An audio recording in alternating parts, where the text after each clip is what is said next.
आखिरी टॉपिक है इस पूरे के पूरे चैप्टर में, वो है बेटा रिलेटिव स्पीड। देखो आप कभी ट्रेन में ट्रेवल किए होंगे या कार में ट्रेवल किए होंगे या किसी भी गाड़ी में आपने कभी ना कभी तो ट्रेवल किया होगा। तो रिलेटिव स्पीड क्या होती है? रिलेटिव स्पीड जब आप दो ऑब्जेक्ट्स की स्पीड को एक साथ मेजर करते हो। यहां पे आपके पास बेटा तीन केसेस बनते हैं। मान लो आप किसी ट्रेन में बैठे हो, इस ट्रेन में आप हो, मान लो दूसरी ट्रेन में, ये दूसरी ट्रेन है, यहां पे कोई और है, मान लो गर्लफ्रेंड है और जो लड़कियां उनका बॉयफ्रेंड है।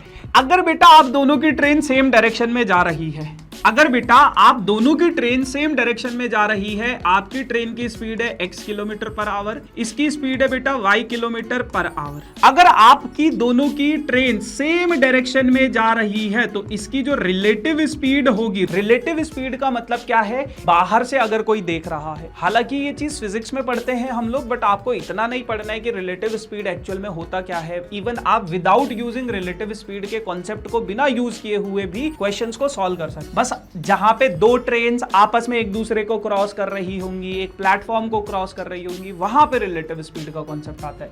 बट मैं कोशिश करूंगा कि उनको भी बेसिक मेथड से करवाऊं ताकि आपको कोई कंफ्यूजन ना हो। तो रिलेटिव स्पीड क्या कहती है कि दोनों की स्पीड क्या हो जाएगी बाबू?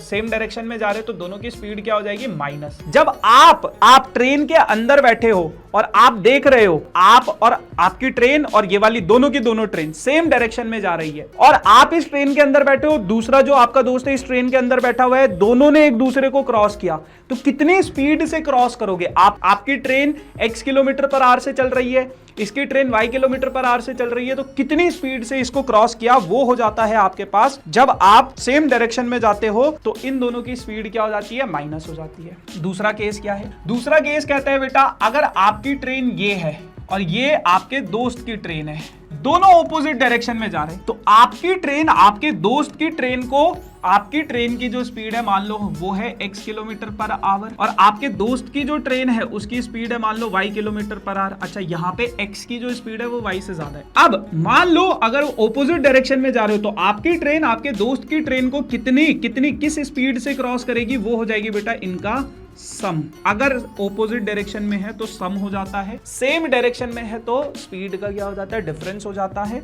और अगर मान लो आप किसी ट्रेन में हो और ये एक ऑब्जेक्ट है, मतलब यहां पे आपका दोस्त कहीं पे खड़ा है, प्लेटफॉर्म पे खड़ा है, प्लेटफॉर्म पे, तो ये ट्रेन की स्पीड अगर x किलोमीटर पर आवर है, अब आपके दोस्त की स्पीड तो 0 है क्योंकि वो सिर्फ खड़ा है, तो आपकी दोस्त को वो ट्रेन स्पीड से किस स्पीड से क्रॉस करोगे? जो ट्रेन की स्पीड होगी, यानी कि इसी स्पीड से।